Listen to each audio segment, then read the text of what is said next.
waxaan leeyahay ceerigaabo ma noqonayso hoy marna lagu dagaalamo marna la dhaho waa dadkii deegaanka siday huwantu uga maqan tahay ha uga maqnaato waxaan leeyahay dadka maxaabiista ee dagaalka lagu qabtay ee la leeyahay waa dad shacab ah ee la sii daayay war waa taliyaashii shalay toole ku dagaalamay madaafiicda la dhacay ceerigaabo waxaan leeyahay miya isaaqow ilowda shalay toole marka laascaarood ku qabqabateen waxyaabihii ciidankeena jabay inay kamid ahaayeen maxaabiistii la qabqabtay ee la sii daynayay marba ee la lahaa waa dadkii deegaanka shacab huwantu sida uga maqantay uga maqnaato daarood maanta wuu tashtay wuxuu ku tashtay isaaq tirtir idinku meel dhow ka fakaraysaan daarood wuxuu ku fakarayaa 30 sano dambe soo socda sidii isaaq uu saaxada uga saari lahaa una tirtiri lahaa waxyaabaha maanta ka soo yeeray dawacalay waa xasuuq bilaantinimada ka baxsan waxaana wada waa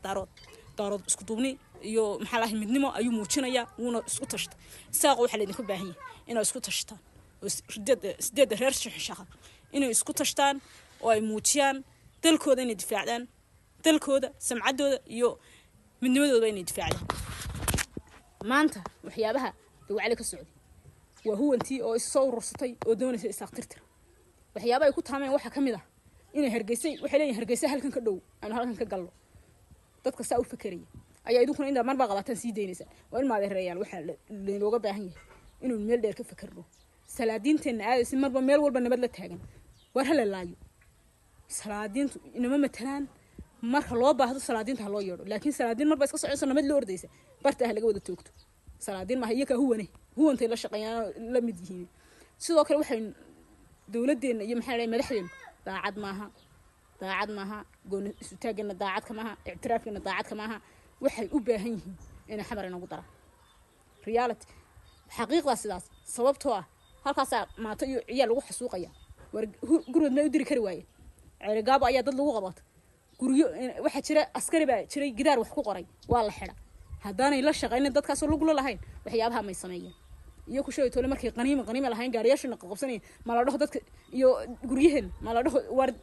dadka uga kaalay wuxuu in ma yahay daacad loo noqdo Somaliland sanadku waxay noqonaysaa inay baabado oo Soomaaliya ka mid noqoto iyo inay wax iska celiso oo samcadeeda iyo sharafteeda iyo goon istaageeda difaacato halka mid ku joogtaan dagaal laabta ka ogaada maxaa la dhahay calankeenu ha sareeyo guul baa idinku ogahay hala dagaalamo ninka daarood ee maanta la dilo oo lagu jana tagay wuxuu la mid yahay qaswad wixii oo kale ninka daarood ee maanta la dilo waa lagu jana tagay ninka daarood aragtaan halka laga toogto